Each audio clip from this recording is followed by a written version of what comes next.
అందరికీ నమస్కారం. 2 రాష్ట్రాల్లో ఉన్నటువంటి తెలుగు ప్రజలకు, భారతదేశంలోనూ, యావత్ ప్రపంచంలోనూ ఉన్నటువంటి తెలుగు, మిగతా భాషలలోని అభిమానులకు, నా శ్రేయోభిలాషులకు, ఆత్మీయులకు, ప్రజా ప్రతినిధులకు, 2 రాష్ట్రాల ముఖ్యమంత్రులకు, మీడియా ప్రతినిధులకు నా హృదయపూర్వక నమస్కారాలు. గత 4 రోజులుగా ఏవేమి జరుగుతున్నదని అందరికీ తెలుసు. ముఖ్యమంత్రులకు కూడా తెలిసుంటుంది. ఎందుకంటే వాళ్ళు ఎన్నో సమస్యలతో తలమునకలై ఉంటారు. కానీ ఎవరో ఆయన పర్సనల్ సెక్రటరీస్ చెప్పుండొచ్చు. నా హృదయంలో ఉండే ఆవేదన ఏమిటంటే కుటుంబ సమస్య.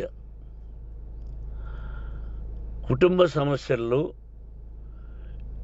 ఎవరైనా పర్మిషన్ లేకుండా ఇతరులు జోక్యం చేసుకోవచ్చా? మీరే ఆలోచించండి. 100కి 100% అనాల్సిన అవసరం లేదు. కనీసం 95-98% కుటుంబ సమస్యలు ఉంటూ ఉంటాయి. అంటే మేమంతా నటులం కాబట్టి మా విషయాలు, పాపులర్గా ఉన్నటువంటి రాజకీయ నాయకుల విషయాలు, కొంతమంది ఉన్నవి లేనివి, లేనివి ఉన్నవి చెబుతూ ఉంటారు. చెప్పేవాడు కూడా ఆలోచించాలి, వాళ్ళ మనసులు, వాళ్ళ కుటుంబ సమస్యలు అని. ఇదంతా ప్రజలకు తెలుసు. కానీ ఎందుకులే మన పనులు మనం చేసుకుందాం అని అందరూ సైలెంట్గా ఉన్నారు. ఇప్పుడు ప్రజలు కూడా, కొంతమంది రాజకీయ నాయకులు కూడా ఆలోచించుకోవాల్సిన విషయం. విజువల్స్ చూడండి, టీవీల్లో వస్తున్నాయి, మీడియా, సోషల్ మీడియాలో వస్తుంది. రాత్రి 8 గంటలకు గేటు తోసుకుని నా బిడ్డ మనోజ్ కుమార్ వచ్చాడు. అది రైటా రాంగా పర్సనల్ విషయం, తర్వాత మాడుకోవచ్చు. పత్రికాధిపతులు, అది పత్రికా సోదరులు 4 రోజుల నుంచి నా ఇంటి ముందు మనుషులను పెట్టుకొని, వ్యాన్లు పెట్టుకొని అలా ఉండడం ఎంతవరకు న్యాయం?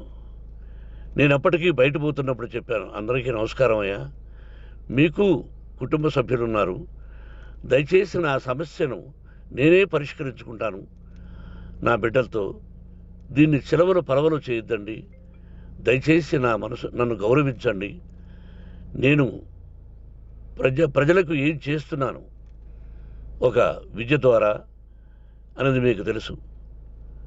నటుడిగా మీ అందరికీ తెలుసు. ఒక రాజ్యసభ సభ్యుడిగా మీకు తెలుసు. ఎంత క్లీన్ చిట్టుతో వచ్చానో రాజ్యసభ సభ్యుడిగా. నా హృదయంలో ఉండే ఆవేదన చెప్పనలవే కాదు, మీకే చెప్పాలి. ఈ రోజున ఈ మీడియా సోదరులు ఎంత కల్పితాలు, ఎంత నెగటివిటీ నన్ను గురించి చెప్తున్నారో మీ అందరికీ తెలుసు. దానికి నేను బాధపడడం లేదు. మీరు ముఖ్యంగా తెలుసుకోవాల్సింది, రాత్రుల్లో గేటు తోసుకుని, గేటు పగలగొట్టి, పర్మిషన్ లేకుండా ఎవరైనా రావచ్చా? మీరే చెప్పండి. వచ్చిన వాళ్ళు అందరూ మీడియా సోదరులా, లేకపోతే ఇంకెవరైనా నా మీద పగ, రాగద్వేషాలతో ఏదో ఒక ఛానల్ చేతులు పెట్టుకుని అలా వచ్చి ఉంటారేమో సందేహం.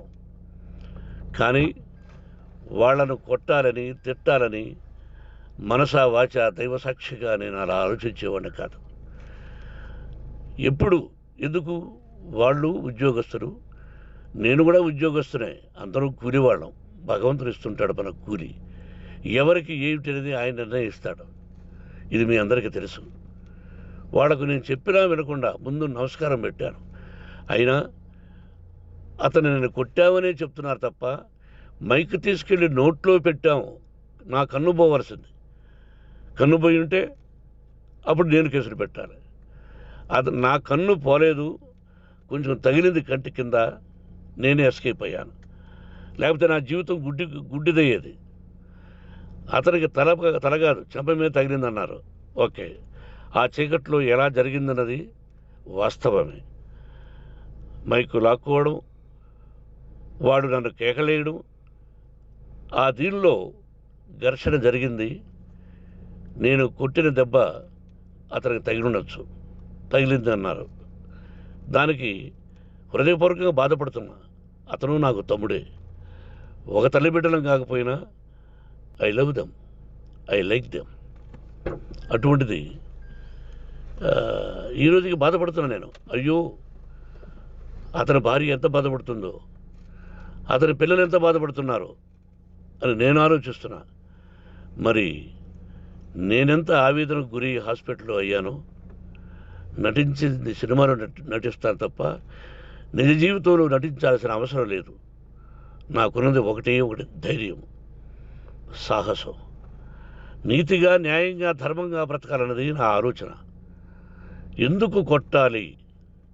గేటు బయటుండి నేనేమైనా అసభ్యకరంగా వాళ్ళని కొట్టుంటే డెఫినెట్గా నా మీద 50 కేసులు కాదు 100 కేసులు పెట్టి నన్ను అరెస్ట్ చేయొచ్చు. లేకపోతే నేనే పోలీస్ స్టేషన్కి పోయి, అయ్యా, ఆవేశంలో నా ఇంటి బయట ఉన్న వాళ్ళను కొట్టాను, నాది తప్పే అని పోలీస్ స్టేషన్కి ధైర్యంగా పెడతాను. కానీ ఇంటి లోపలికి వచ్చి నా ఏకాగ్రతను, నా మనశ్శాంతిని భగ్నం చేశాడు. ఆల్రెడీ నా బిడ్డ చేస్తున్నాడు. అయినా నీ కన్నబిడ్డ, ఎప్పటికీ నీ కన్నబిడ్డే. ఏదో ఒక రోజున న్యాయం జరుగుతుంది, మేము కూర్చొని మాట్లాడుకుంటాం. దీనికి మధ్యవర్తులు అక్కర్లే. కుటుంబ సమస్యలకు బయట వాళ్ళని పిలిపించి ఇలా చేయండి, మీరు ఇలా మాట్లాడండి అని చెప్పక్కర్లే. కట్టుబట్టలతో మద్రాసుకు వెళ్ళేవాడిని. ఆల్రెడీ మీకు చెప్పాను. పైసా లేకుండా కట్టుబట్టలతో, చెప్పులు సగం కింద అరిగిపోయి అలా వెళ్ళినవాడిని. మా తల్లిదండ్రులు అద్భుతమైన జన్మను ప్రసాదించారు. ఒక్క పైసా ఇవ్వాల. నా కష్టార్జితంతో నేను సంపాదించి ఈరోజు నేను కులమతాలకు అతీతంగా 25% ఫ్రీ ఎడ్యుకేషన్ ఇస్తూ, నా స్థాయిలో నాకు తగిన సహాయం చేసుకుంటూ, వరద బాధలు వచ్చినా, ఇంకోటి వచ్చినా, అన్నయ్య ముఖ్యమంత్రిగా ఉన్నప్పుడు కూడా ఎన్నో చేశాను. బట్ అవి మర్చిపోయి ఈరోజు కొట్టింది మాట్లాడుతున్నారు. ప్రజాప్రతినిధులారా, నా అభిమానులారా, తెలుగు ప్రజలారా, తమిళ, మలయాళం, కన్నడ అభిమానులారా, ఆలోచించండి. నేను చేసినది తప్పు, కొట్టినది తప్పు. ఏ సందర్భంలో కొట్టాల్సి వచ్చింది? మీ ఇంటికి దూరితే ఒప్పుకుంటారా? మీ ఏకాగ్రతను భగ్నం చేస్తే ఒప్పుకుంటారా? మీరే ఆలోచించండి. న్యాయాధిపతులు కానీ, ప్రజాప్రతినిధులు కానీ, అభిమానులు కానీ, వ్యాపారస్తులు కానీ, ఇదే మీడియా ప్రతినిధులు కూడా వాళ్ళ ఇళ్ళలోకి ఎవరైనా దూరి, ఏయ్ మన గురించి ఇలా రాశావు అని ఆ ఇళ్ళల్లోకి ఒక 10 మంది వెళితే వాళ్ళు దండం పెట్టి పంపిస్తారా? ఏం చేస్తారు చెప్పండి? మీకు టీవీలు ఉన్నాయి, మాకు టీవీలు లేవు. నేను కూడా రేపు టీవీ పెట్టచ్చు. అది కాదు గొప్ప. నా హృదయపూర్వకంగా చెప్తున్నా, అతని మనసును బాధ పెట్టినా, అతను గాయమైన దానికి చాలా చింతిస్తున్నాను. చింతించే లాభం ఏమిటండి అంటే, మరి ఏం చేయాలి? మీరు చేసిందేంటి? మళ్ళీ చెప్తున్నా, అసలు అతను నిజంగా జర్నలిస్టా కాదా అని ఆ చీకట్లో నాకు ఎలా తెలుస్తుంది?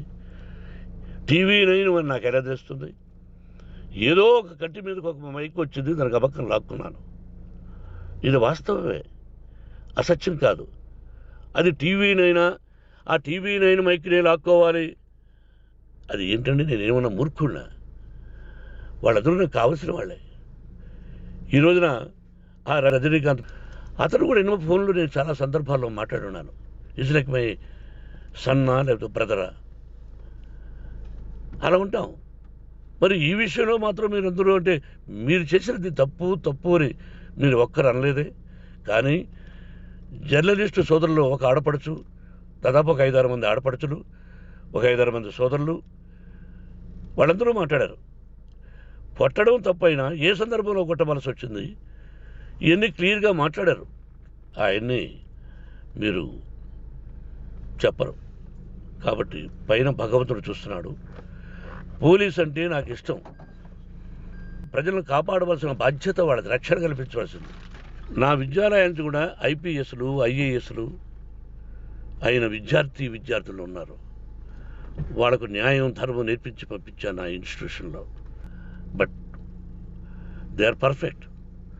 కొంతమంది ఐపీఎస్లు, ఐఏఎస్లు, డీసీపీలు ఇలా చాలామంది ఉన్నారు. బట్ ఎక్కడెక్కడో పనిచేస్తున్నారు.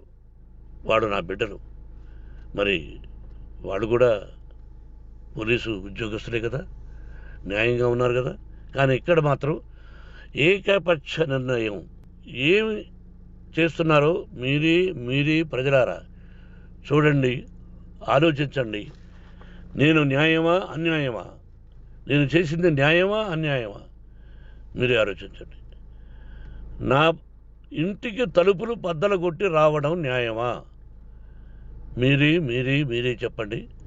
ఎల్లప్పుడూ మీ ఆశీస్సులు కోరుకునే మీ మోహన్ బాబు. నమస్కారం.